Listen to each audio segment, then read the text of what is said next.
sobre la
Thank you for joining us here at the Coronavirus in Mexico Daily Update with simultaneous interpretation. This is Mike. I'll be your interpreter for this evening. We are still waiting on the feed on behalf of the government. In order for us to be able to start, I would like to thank you for being here and thank you very much. We'll just have to wait for a little while until the feed goes live. Thank you.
Bien, pues en esta unidad, como les comentaba, la unidad funciona 24 horas los 7 días de la semana durante todo el año.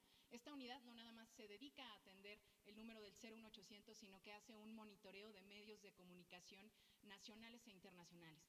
¿Qué quiere decir? Que nosotros también monitoreamos todo lo que ustedes emiten todos los días y estamos constantemente pendientes de lo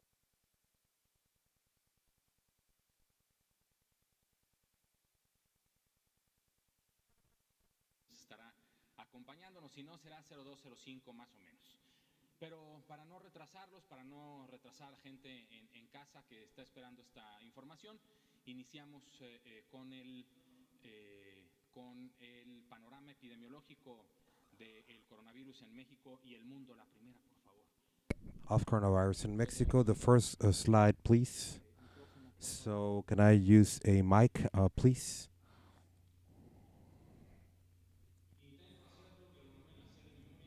Okay, so I don't know.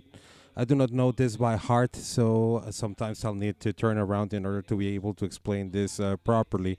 Currently, we have 167,000 cases worldwide, out of which 81,000 have been in China and 86,000 in the rest of the world. What do I mean by this? Well, mm, as it's been seen on different landscapes in China, the epidemic basically it's starting to decrease, right? It's starting to decrease its contagion curve, and in the rest of the world, given the dynamic of the virus and the populational dynamic, well, it starts to increase. The contagion curve starts to increase. So far, we have 6,606 people that unfortunately have lost their lives, as we have stated before.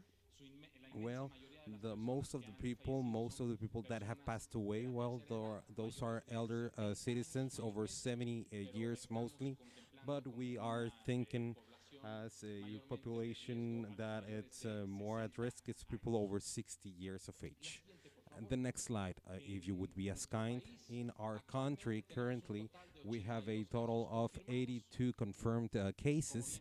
As you can actually see on healthcare, generally speaking, around 90% of people that have been addressed in our country, that have received care in our country, have been receiving care with mild symptoms. These are out of patient cases. They have a positive symptom. We perform a physical screening, and afterwards they take the test, and if that test comes positive, then they can go home with general care as recommended by specialists in healthcare. And 13% have required some kind of hospitalization. Some of these that have required hospitalization or inpatient care, it's not due to severity, but rather because they're receiving special care, because they belong to a higher risk group that might get complicated, and we have decided to place them on inpatient care for observation. This doesn't mean that this 13% are serious cases at all. As a matter of fact, right here on the chart, we're observing how 2% are hospitalized. They are taken into inpatient care as serious cases, but not the rest. Next slide, please. Okay, now talking about the contact study, as we have very well mentioned before, every individual that has been detected with symptoms and which test comes out possible to the SARS-CoV-2 virus, the one that has the COVID-19, well, we perform a thorough interrogation in order to understand where they have spent the last days of their life, how many people has he gotten in touch with how many people they have been in close contact with, so that we can ask specific cases and specific data, and that way we can track down these people that have been in contact with other people that turned out with a positive test for COVID-19. 90% of these individuals with this context or with this positive cases to COVID, 90% hasn't had any kind of symptoms or any symptoms that might suggest that they have a SARS-CoV-2 or COVID-19, and only 10% of the contacts that we have studied have turned out with this kind of symptoms, and thus they have the symptoms. We run the test in order to verify if these symptoms are due or not to the virus that causes the disease COVID-19. Next slide, please. Okay, so now I will be moving forward, and I will let the floor to Ms. Ana Barroso, the Director of the Epidemic Research of the General Direction of Epidemics. Well, she will be telling us about the activities of the Epidemic and Hygiene Intelligence Center. Okay, well, good afternoon, everyone. And as it's been properly said before, the unit for epidemic intelligence, well, and you know it very well, it's the one that has the 1-800 number, the hotline that we have for the population, and I will allow myself to let you know about the activities that this intelligence unit performs. This intelligence unit, well, we perform epidemic work focused on our country, where we have people around the clock 7 days a week, and it's a great pillar of our epidemic vigilance and nationwide system. Experts and epidemiologists, well, they are addressing this topic. They are taking calls, as well as they also perform a permanent monitoring, and I will be discussing about this further down the road. If we can move to the next slide. Thank you. Well, in this unit, as I was stating before, well, this unit works around the clock, 7 days a week, 365 days a week, and this unit not only addresses this 1-800 hotline number, but it also monitors international and national media. What do I mean by this? Well, we monitor everything that you broadcast day in, day out, and we are on the lookout on what you are informing the population. Why? Because at the end of the day, you are very important collaborators towards our system. Actually, with everything that you broadcast, well, we need to review this information, and we need to validate everything that it's shown, and we confirm or unconfirm everything, right? So we provide support. We are the official epidemic information.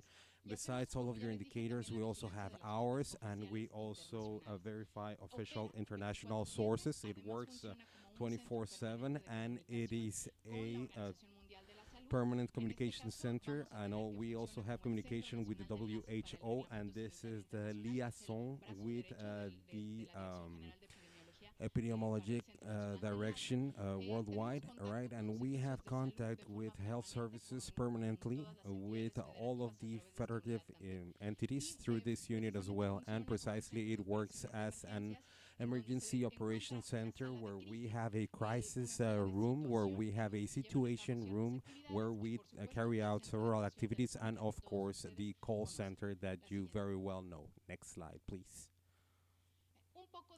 A little bit about what we do, and a little bit about what we do. It's called epidemiologic intelligence, and this is done permanently in our country. It is a great strength that we have, and we do so permanently, and thus we capture any communication, any kind of news, any event that it's informed officially by other countries, and we start to issue reports, analysis, and thus we also spread information with daily products through this unit. So we have a vigilance based on indicators, as I was stated.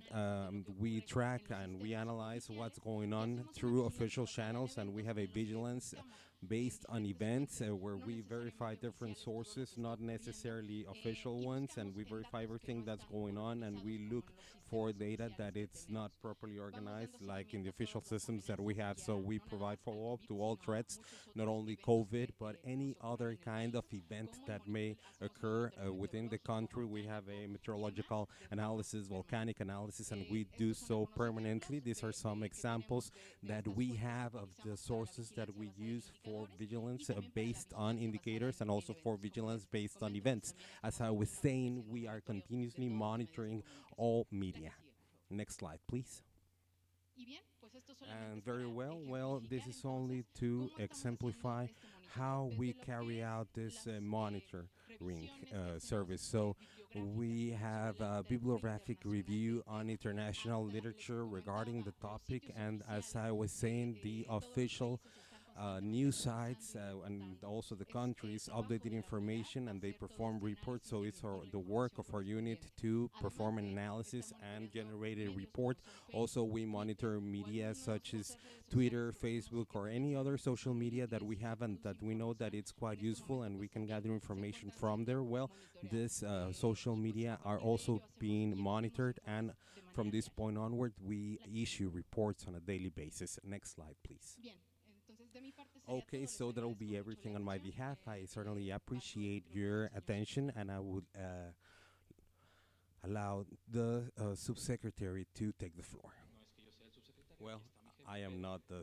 me pidió que subsecretary. pasara My también boss is here, a but he asked me to explicar uh, la take the stage sana and to distancia. understand Acuérdense, hashtag sana distancia or hashtag toda la gente que está en su casa, healthy recuerden, distance. So sana everybody distancia. that's at home, Vamos remember a hashtag aplicar sana distancia, hashtag medidas de autoaislamiento, healthy distance. So medidas de we're going distanciamiento to social activate entre nosotros social distancing para poder measures amongst mitigar ourselves so that we el can impacto mitigate the de impact esta of epidemia. this epidemic. Si lo hacemos todos So juntos, if lo we vamos do a this lograr. all Eso se ha together, visto then en we'll otros pull países forward. This sin has been otras seen medidas in diferentes. other Lo que countries voy a without platicar any ahorita va a additional ser de measures. But I will be la talking colaboración right now about intersectorial que the hemos tenido como intersectoral respuesta a la epidemia activity that we've del had as a COVID-19. response to the COVID-19 Tenemos epidemic. colaboración Okay, well, we estrecha, have a particular, narrow and particular con todas estas collaboration with secretarías de all of Estado, these algunas ministries, instancias some paraestatales, como puede ser la Comisión Federal state-owned de Electricidad, entities such y as con the utility los otros company dos CFE for poderes energy and power, de and la Unión other para poder powers estar within todos the en la union so misma that we sintonía can y be poder in sync dar una and mejor so that we respuesta can provide a a la better epidemia answer en to cada the uno de epidemic on nuestros each and every puntos one of our específicos en specific los bullet que points, estamos the trabajando bullet points cada that una we de are las working instituciones. La siguiente, por favor. as Particularmente, any other institution trabajamos is working en el on. diseño Additionally, we also work de on the la siguiente, por design, favor. and next slide, Gracias. please. En el Thank you very análisis de much. We inteligencia also perform epidemiológica, an los epidemic protocolos intelligence en la analysis, Comisión the Convencional para la protocols Inclusión in Social. the Commission of Lo hemos mencionado social en todas las readaptation. Well, poblaciones we en have este país. stated that every Todas las population within the poblaciones en este country, every país community son within this importantes country are y las important, personas privadas de and su libertad people son that are igualmente kept from importantes their y freedom tenemos que establecer as protocolos important, para and que we need las to familias de establish las protocols personas so privadas that de su people libertad puedan of visitarlos person con of mayor the family seguridad members of the y people no that mitigar are el being riesgo kept from their del freedom, they can contagio visit them, tanto and de to los avoid familiares como de las personas infection que están risk, both the privadas de family su libertad. members and also people En that sanidad are marítima y incarcerated. libre tránsito de In buques y cruceros con the las que esta free mañana transit tuvimos una of reunión boats el día with de the hoy Marines, well, con we had la a meeting doctora today Ana with de la Garza, Dr. su Ana de la servidor, Garza y and yours truly, representantes de la and Secretaría de Comunicaciones y representatives of the Transportes, en Communications donde and Transports Ministry. reiteramos el And well, compromiso there we el reiterated the tránsito en commitment nuestro towards país, free transit within tanto de buques our comerciales country, also como for de commercial cruceros boats and de cruises, paseo. Hemos también recreational or participado dentro cruises, de todos and estos monitoreos, well, no sé, or con la leisure Secretaría de cruises. Relaciones So we have Exteriores talked, and en everybody la knows this, we have talked repatriación with de connacionales, con la CONADE para la atención de with seleccionados we nacionales have que han regresado spoken de with países the afectados por exterior el coronavirus, with the adquisición de exterior insumos con la ministry in order Secretaría de to Hacienda bring y people Crédito from Público, abroad, also la CONADE promoción de la for salud sports en people, and momento we que have la been Secretaría de fostering health as Bienestar well, and the entregue Ministry of becas Well-being, y it will be pensiones a adultos providing mayores y pensions and personas porque scholarships viven con to discapacidad. students and La to Secretaría de elderly Bienestar se citizens ha and to sumado people con with nosotros disability. para Well, entregar they have added up también to us. They información have been importante de contributing promoción with de la us, and salud they have been y also sobre providing very important específicamente information el tema regarding de healthcare, coronavirus specifically on the COVID-19. case of Hemos coronavirus realizado COVID-19. puntualmente protocolos de Punctually, we actuación have y performed no nos sacamos, action como decimos protocols, and we don't do coloquialmente, de this la manga. out of the Son blue, right? protocolos These are que son adaptados protocols that también a are protocolos adapted from internacionales y que están international adaptados protocols a la and that realidad are de cada adapted una to de the nuestras reality instituciones. of Por each and ejemplo, every one of con our la Comisión institutions. For Federal example, de with Electricidad, que the además es una CFE, the utility instalación company, state-owned estratégica para nuestro utility company, and this is strategic. This is a strategic company for our country and for every country, and these are strategic facilities, and they should be taken care of at 100% so they can work up until perfection before, during, and after an event such as an epidemic. So contact with chambers, industry chambers all throughout the industries and through the chambers of commerce.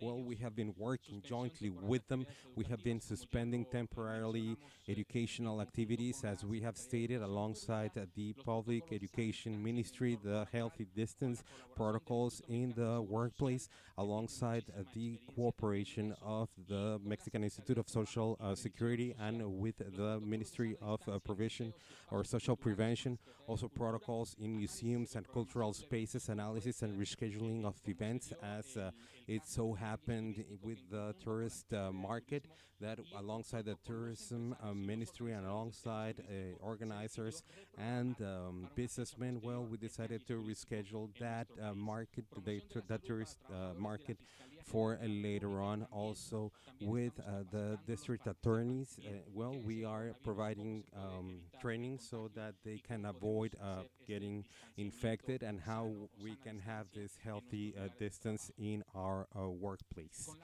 So with Conagua has reached up to us, saying that they are completely ready, so that all of the health units, the hospitals that are going to provide health care to people that are infected by COVID-19, they have water, drinkable water at 100%.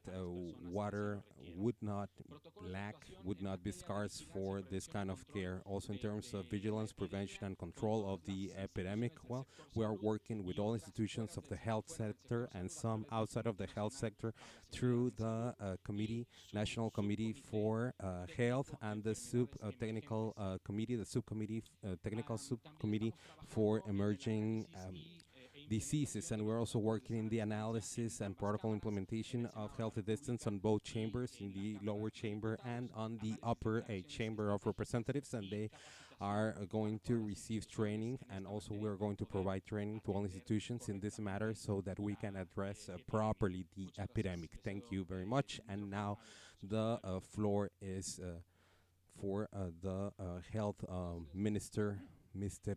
Hugo. Thank you very much, Dr. Cortez, Dr. Alexa de la Torre, Dr. Ana de la Garza. Good evening to all of you. And as Dr. Cortez stated before, and also my peers at the beginning of today's session, well, we were interested in you to know some additional details that we had not stated before, and all of this, and there's a lot of background, and we will be letting you know about all of this. So there's an intense prepping activity, and it started ever since January 3rd. So as you can tell, our standpoint ever since the beginning, our rule of operations, well, we need to involve the whole government, and we need to involve the society as a whole. This is an action principle in the preparation on and response on epidemics and public health on new events, and it depends, or we have built this technically throughout many years in the global health community and also the national one. Mexico has had a progressive construction of these capabilities, and we wanted to highlight that. And well, we would like to open the forum to a Q&A bit. So Blanca Valadez, why don't you start, and then Angeles Cruz, and we're going to have Jaime and you, the other two peers, and we'll go like that. Good night, doctor. Good night, everyone. And I'm sorry, but I do have several questions. I have several interests, and I would like to know what's going on. So on one hand, well, what's going on with Mexico? What I mean by this, I mean, if Donald Trump is going to close out all consulates, who would be affected? Is it going to be done directly? Can you tell us a little bit about that? And also there was a paper, and it was published that we had a rating of cases of 182 cases. That was published by the New York Times. That's 182 cases, and I would like to know if they're referring to Mexicans that are living abroad, on what explanation can we give to this chart where we are on fifth place? In that very research, it's been published that out of every positive case, we can have 5 or 10 cases that fly under the radar and that they're positive. Can you just clarify this for us? And the state of health of the person that it's sick? And last questions, and I'm sorry if I'm overstaying my welcome here, but regarding the on which stage should we be considered, or when would be considered that we're on stage number 2? So when will we reach scenario number 2? Yeah, of course, I would gladly answer all of your questions.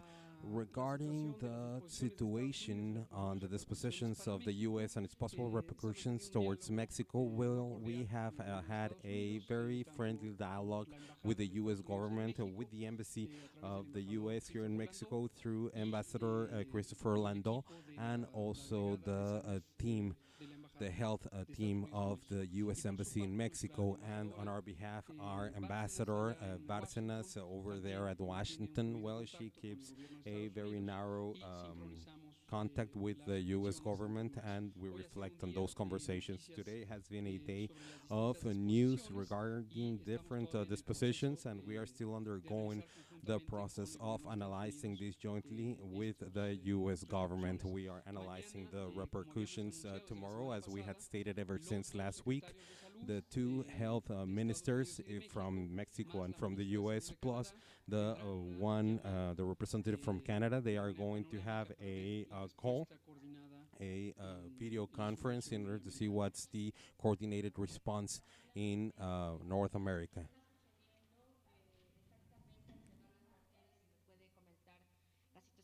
So can you tell us a little bit about the situation that is going to happen if the borders close?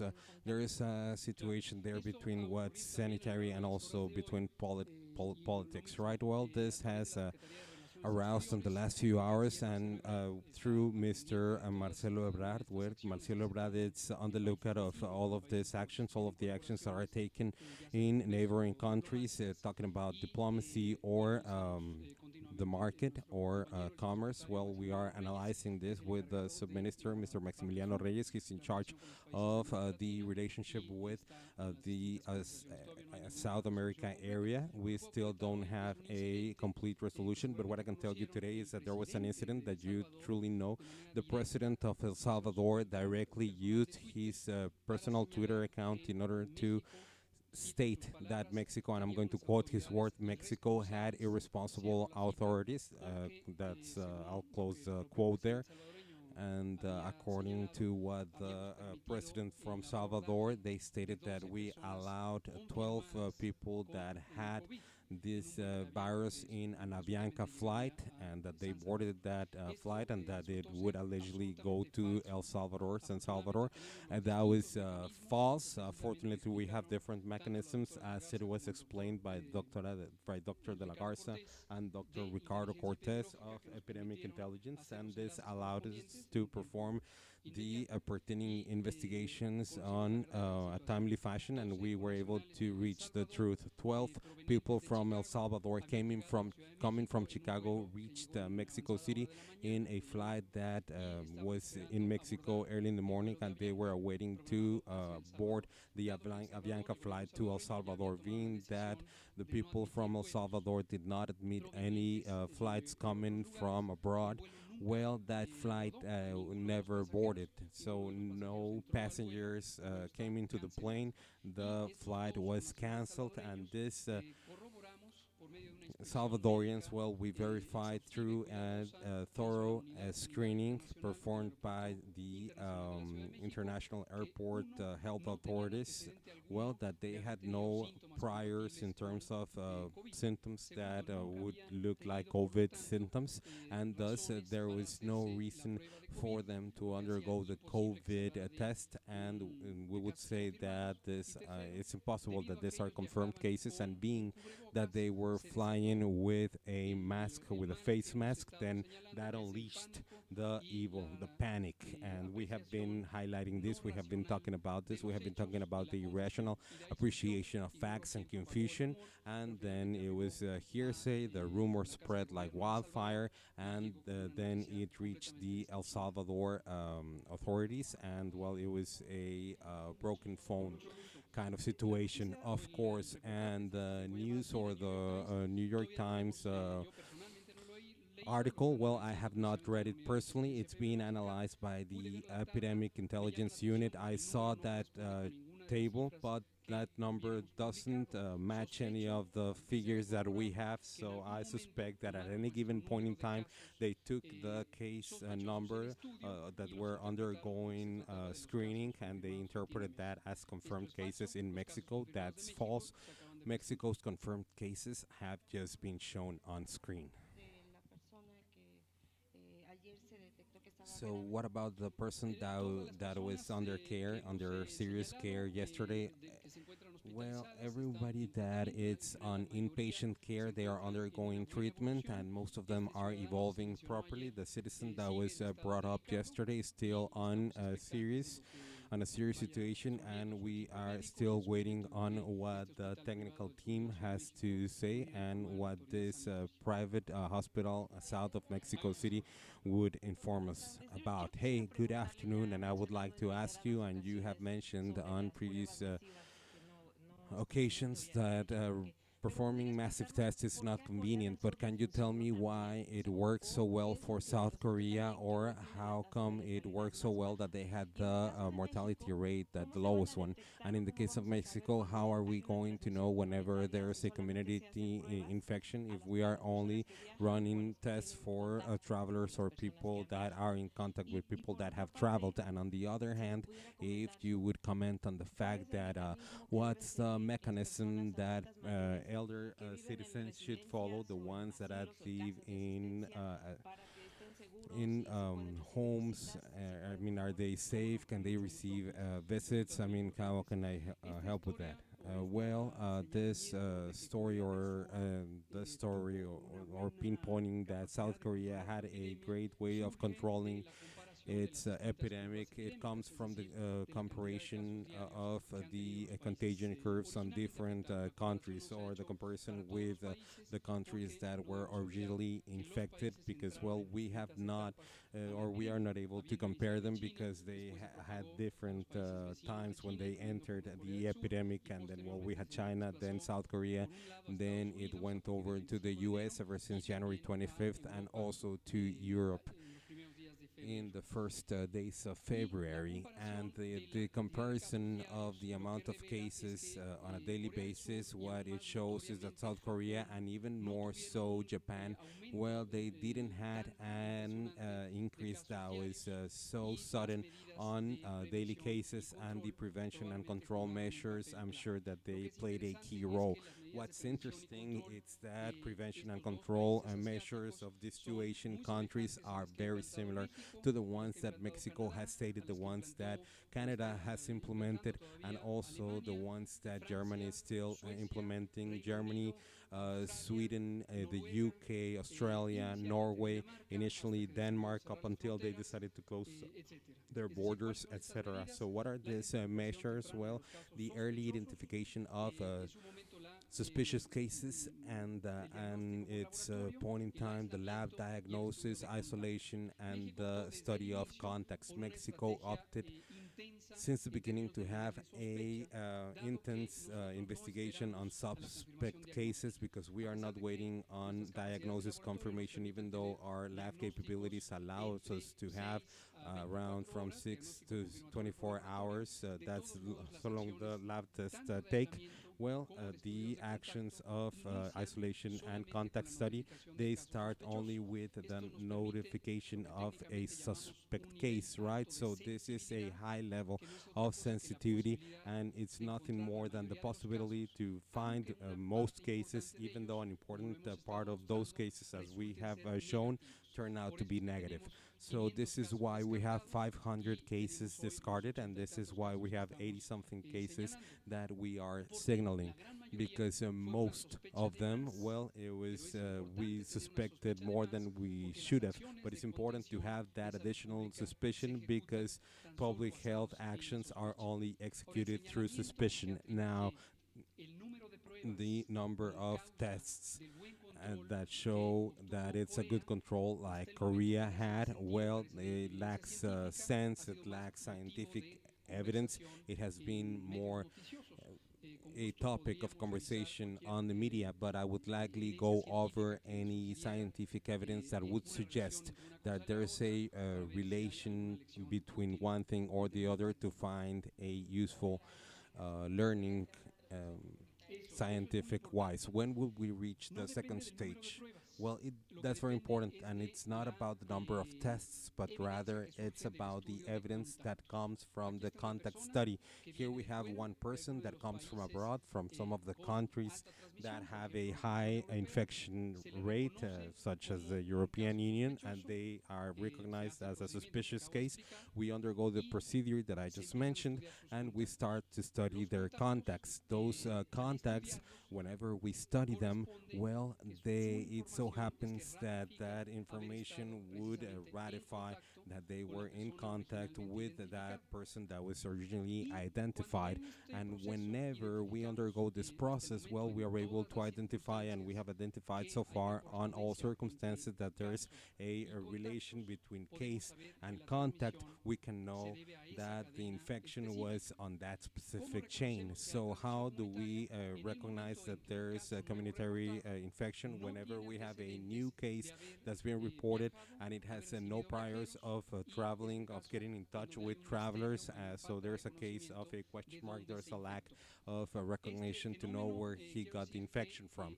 This phenomena, I would like to say, it's unavoidable as we have more cases, and it does not represent any kind of surprise.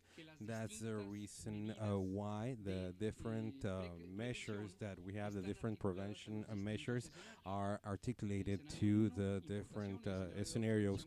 Number one, importation. Number two, communitary infection. Number three, generalized dispersion. In our case, even though we have identified all infection cases of all the cases that we've reported, well, we prefer, as we stated ever since last Friday, to go ahead and get ahead of ourselves in some populational measures that are general measures, in order to mitigate and to contain, not individually but rather at a community level.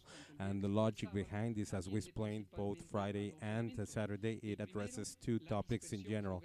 Number one, geographical dispersion that we have in Mexico, the measures that we have announced on the table that we show day in, day out. They were talking about specific regional action. But nonetheless, the way that this epidemic has distributed in Mexico has shown this territorial dispersion method. We have a case in Chiapas, but we also have cases in the northern states, and this drives us to change the interventions coming from the get-go to the ones that have a national reach. The second criteria, of course, it's the rapid propagation worldwide, and this leads us to think that even though our most inflow from passengers, well, most passengers that arrive from Mexico, well, they're actually coming either from the US or Europe, and thus there is a possibility that travelers from other parts of the world, well, they actually might bring the virus into Mexico. Elder citizens, well, we won't stop highlighting this. They have a notorious probability, they have a high possibility of having a unfortunate result. They can have complicated cases. In most cases, 80 to 85%, 8 of every 10, well, they have a mild disease that auto-limits itself and that it takes care on its own thanks to the immune system. But on the elderly, well, they can turn into 15%, and it can turn into a more serious disease with pulmonary damage, difficulty to breathe, and that's why it is necessary to have in mind, when we have the prevention measures, to keep in mind the elderly, especially talking about nursing homes. Well, the protocol would be the same. As a matter of fact, in the daily conference of the WHO. Well, our colleague Maria van Kerkhoff, well, she was stating that the measurements that apply to Mexico, the measures that apply to Mexico are the ones that apply worldwide. And they were talking about the three key hygiene measures: to clean your hands thoroughly and frequently, to sneeze on your elbow, and to keep a safe distance from elder citizens. So in any nursing home that we have elders, so well, we should follow these measures. And an important element of all of this is that in case they were showing any case of disease, well, they need to have a more care on the healthy distance. They need to keep a healthy distance between the residents of nursing homes. So let's go fast. Jaime, you're next, and then Araceli, and then you are next. Hi, my name is Jaime Hernandez from the digital newspaper Bajo Palabras. So regarding the research that you are taking and the investigation that you're taking in other countries, do you know that countries such as Canada and the US and the UK, well, the governments have freed resources in order to research the COVID, for example, epidemiología genómica, and also to develop monoclonal antibodies, developing new proteins for diagnosis and development of vaccines. So my first question is to know if this contingency has awakened on the authorities the interest to develop scientific research regarding coronavirus, the same thing that it so happened for the flu, where we already have a vaccine. That's one question. The other question is if you have considered any health of the any budget that has been appointed for health. And well, I'm gonna bring this slide. We have 9 work groups. We have 9 grow groups, and we have this operative of control and response, and one is for scientific research. And here we have research ever since basic science. We run lab experiments. We may be doing tests on animals, all the way to the research on human beings, evidently abiding by all bioethic standards. And in this group, well, most institutions work there. Most higher education and research institutions work there. The universities, the most important universities, etc. And Mr. Gustavo Reyes Terán, and with alliance of Dr. Maria Elena Alvarez Sevilla, the director of the National Institute for Science and Technology. Well, we have developed different plans that have approached us to international institutions where we have a long history of cooperation. I don't have a whole list of all the projects that we have worked jointly, but I will bring it up whenever I have the chance. And of course, we are interested in being able to be participants on developing a scientific knowledge.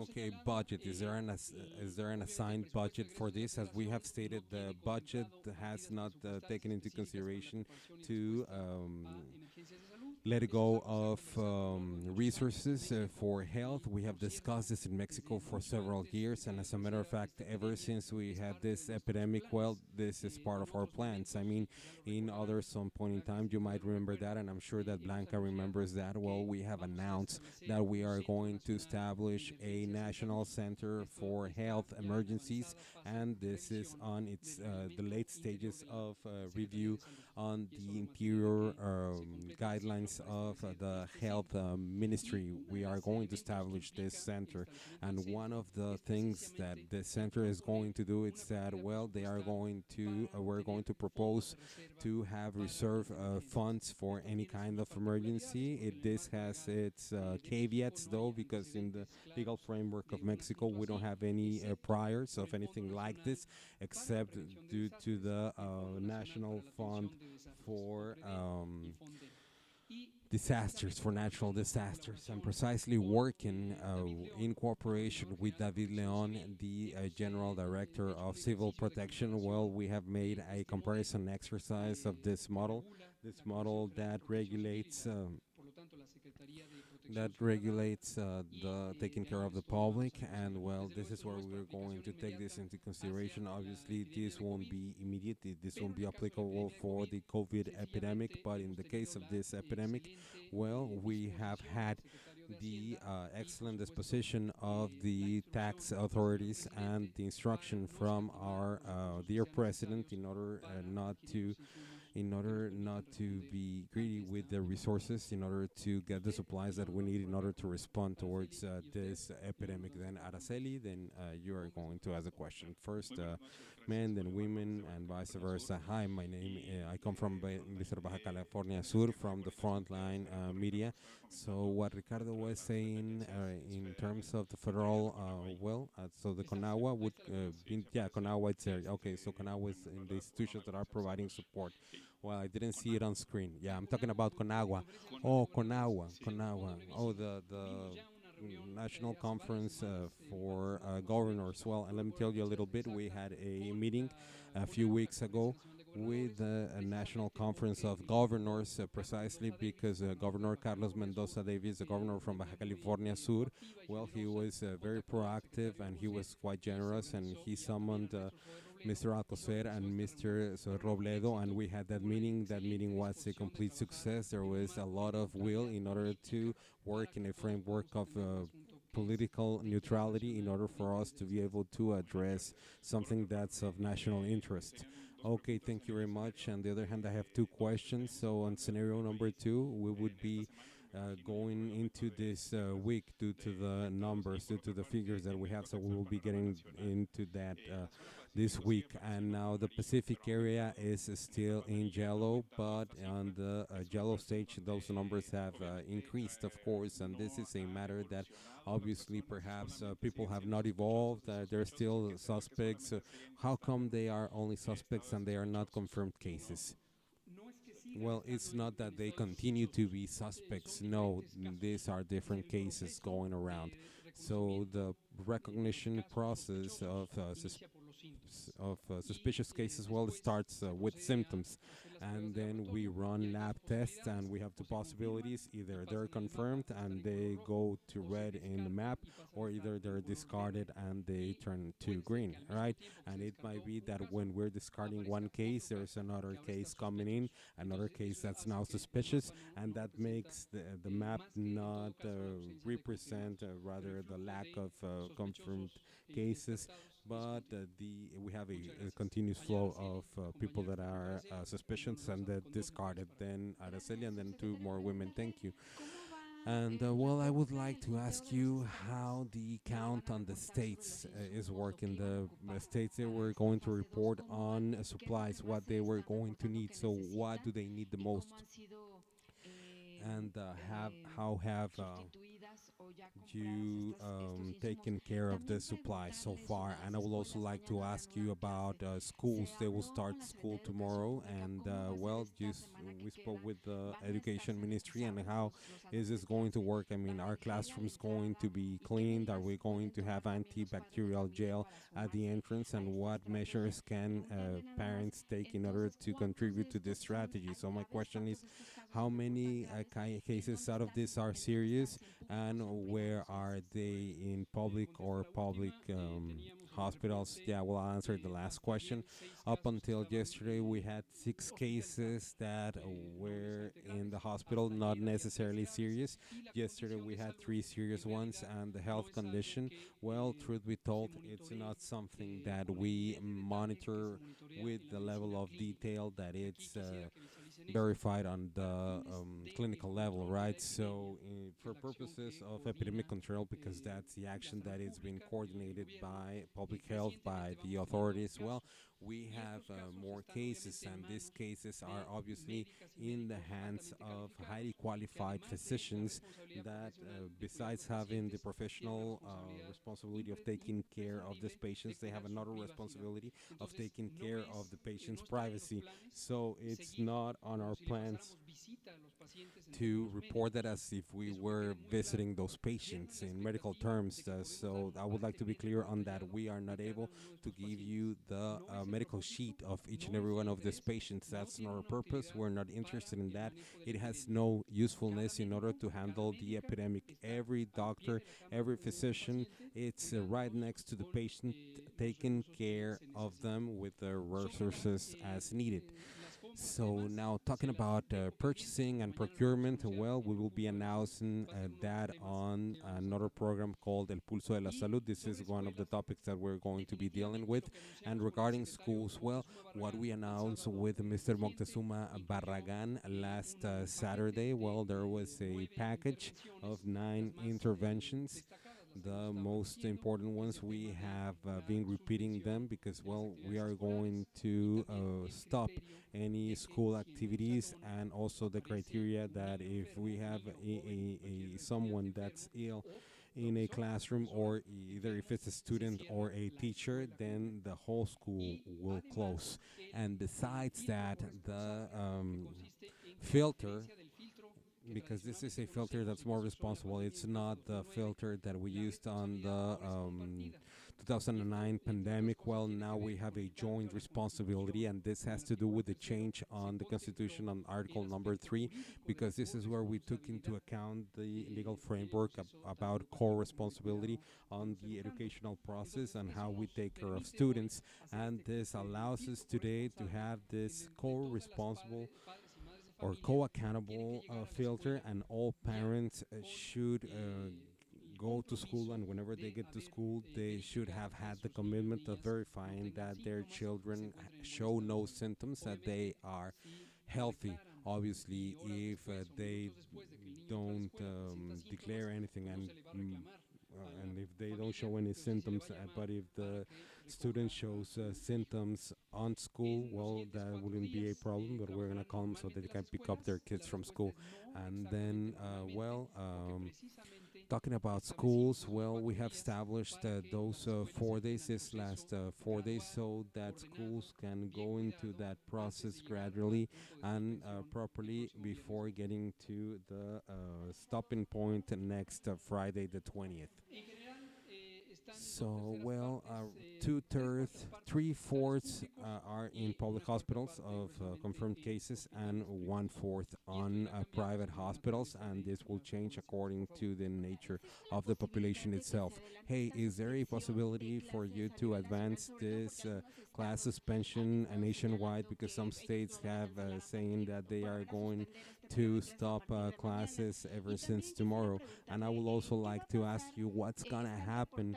They are reporting that due to the closing of borders in some countries, mostly in Central America and South America, well, there are people that have been left at the airport. So what's going to happen to them? And the third question is, what would you answer to opposing political parties that are asking for you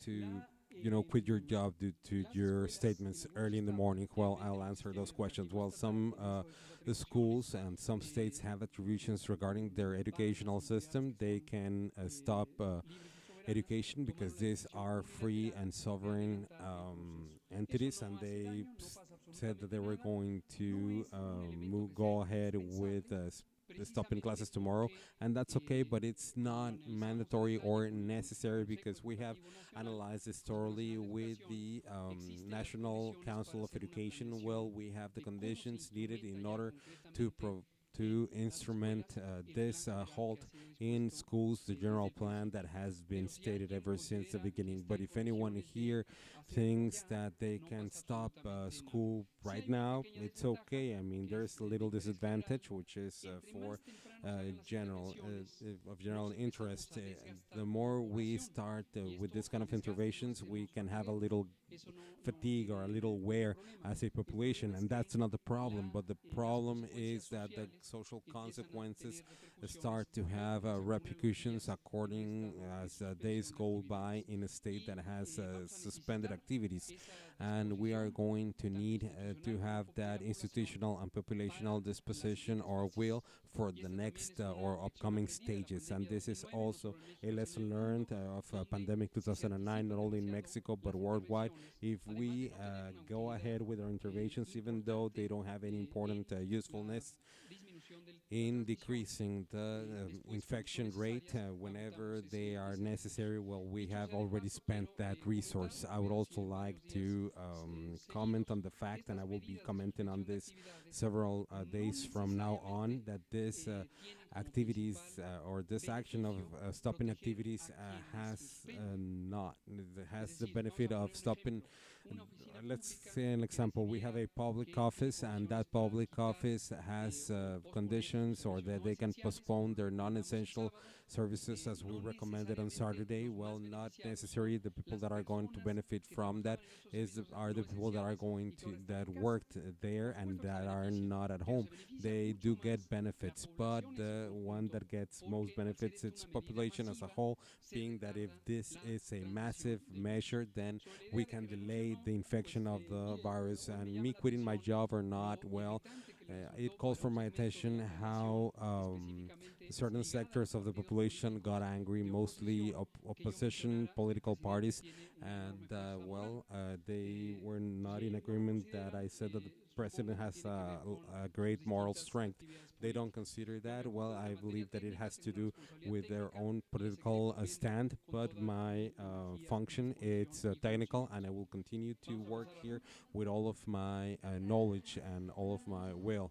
Hey, good night, and I have three questions for you. The first question is, when is the general hygiene ministry going to have a meeting in order to have measures nationwide to avoid a chaos? Because right now governors, mm, head of municipalities, even the church, well, everybody is taking the measures that they consider appropriate without having someone directing that, or you don't want to do that in order to not restrict the president tours. Well, that's a great question, and perhaps it's a little bit of the appreciation that the population has, and also other political parties. Well, we've had a great response from the three different levels of government, and I would like to thank all public officers that head all of these aspects. We've had a great response from all of the dependencies of the authorities, and the actions have been carefully scheduled in the instrumentation, as you saw on Saturday, and we announced this. Well, there was no need for us to announce this physically, but also culture and health, and also well-being and health, also work and health. So everything has been articulated across the public plan, for one simple reason, that we have been doing this ever since the beginning, and we are fortunate enough that there's a positive response from entrepreneur chambers, and also taking into consideration the Catholic Church, because, well, we've had a great and positive answer according to the public plan. But do you have any meeting with that? You have any meeting with that? Well, we have stated before, the conditions in order to manage this epidemic do not require, as of now, to have a emergency state declared. The framework that we know that we need in order to state that, well, they are always analyzed on real time, and we analyze each and every one of the stages of this epidemic. Is if we have this kind of organized response and everything it's kept on plan, when there is no need for us to declare any kind of there's a lot of concern, because some workers are coming back due to having a cold, and they are not being given a and how we're going to try the coronavirus in the flu. We had a special measures. So in this case, how is it going to work? Of course, the biosafety our guidelines are placed on the infection control guideline that we have published ever since for weeks, and it's perfectly stipulated. The law is clear on dispositions regarding how to handle human remains, and we will follow all of that. We don't need specific conditions for this. Acompañándonos, si no será 0205. And this is interpreter. We're experiencing technical difficulties, but we're going to las go back now. universidades, las escuelas privadas, los gobernadores, los presidentes municipales. Trabajaban en esos servicios no esenciales y que ahora están en casa. Por supuesto que se benefician, pero se beneficia mucho más la población en su conjunto porque Municipales, el sector privado y ahora hasta la iglesia están The tomando public cada sector día and now the medidas church, que each and every one consideran of them is más taking pertinentes, measures that they según el consider they're the director, best without o no having lo quieren someone to hacer para dictate no restringir what they should do, or actividades you don't want to do this in order la not pregunta es to buena stop porque the nos lleva president precisamente a la touring. Well, that's a apreciación que great tienen question, quizás las and personas this y is great agrupaciones because this políticas will que call mencionaba us. la compañera. This Hemos will tenido una tell us about excelente the stand of other political parties. Well, we've had a great response from the three levels of government, so I would like to thank all the heads of this that manage this kind of the aspects, and a great response from all the entities that we saw on the slide, and actions have been properly scheduled in their instrumentation. As you saw this on Saturday, and we announced this alongside the education ministry and health, but also culture and health, also well-being and health, also the labor ministry and health. So everything has been articulated around the health plan for a simple reason. We have been doing this together ever since the beginning, and thus we are fortunate enough because there is a positive response also from entrepreneurial chambers, also social organizations, including the Catholic Church. I would like to congratulate them because actually they have had a very positive and early response regarding the health plan. So we're doing great. Okay, but do you have a meeting with the with this health ministry, or are you going to do so until we reach the infection, the community infection? Well, the current situation, it's not for us to declare a state of emergency.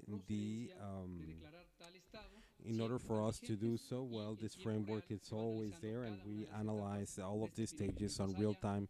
We analyze this epidemic on real time. So as long as we have this response capability that's organized and everything is under plan, if everything is going to plan, then there will be no need to declare a state of emergency. Well, there's a lot of concern regarding paid leave because workers are being returned home due to colds and they do not receive a pay. So what's going to happen with the corpses of people that died due to coronavirus? If you remember back when we had the influenza virus, well, we had special measures. Well, for corpses, the biosecurity are very well stipulated on the guideline of infection control that was published ever since 4 weeks ago, and it's perfectly stated there.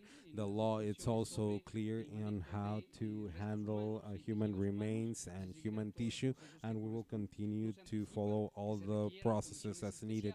We do not need special conditions more so than the capacity that we have in Mexico. Actually, our capability is robust and broad. Now, talking about labor capabilities, well, we have stated this on our plan, mostly with the Mexican Institute of Social Security and the Social Security for state workers, right? And what we're doing that is that well, this kind of leaves that don't require that they don't require the physical presence. They shouldn't go to the health units in order for them to receive the disability payment, right? So this means that whoever has a symptom and thus are suspects, they should not go to health units. And this is important because these health centers, these hospitals, well, they can actually be an infection point for the infection. They can potentialize it. Okay, so here we have a last question. The 1-800 number, yeah, the 1-800 number, it's saturated, nobody's answering.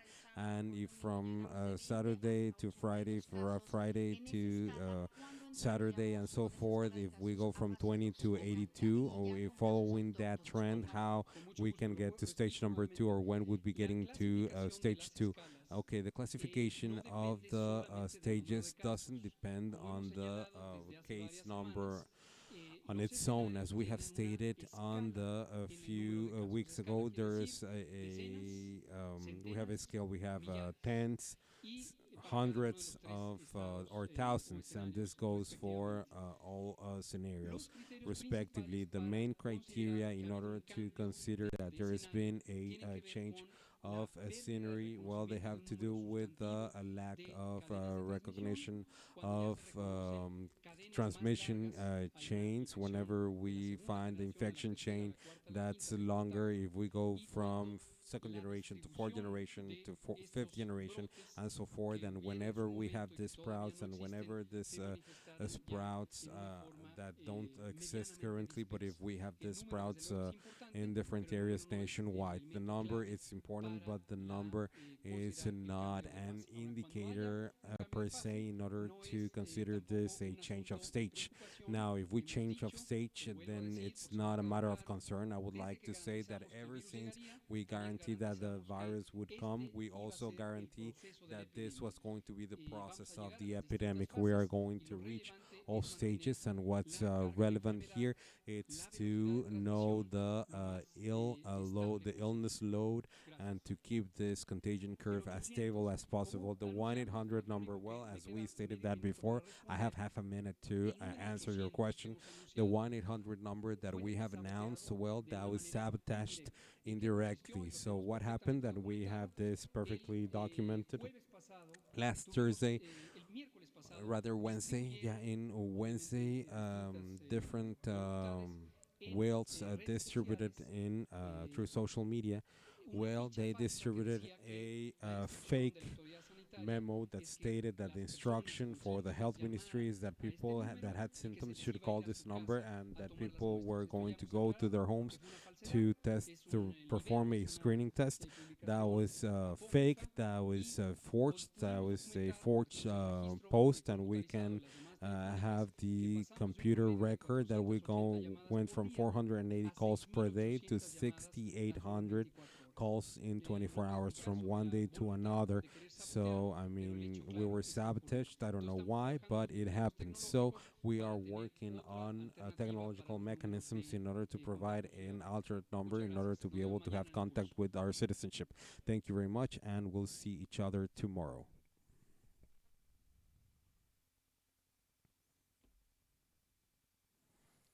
Thank you for tuning in. And remember, tomorrow we are going to have the President's early morning conference at 7 a.m. UTC-6 Mexico Standard Time. Tú sabes cómo lucir tus curvas en cualquier momento. Y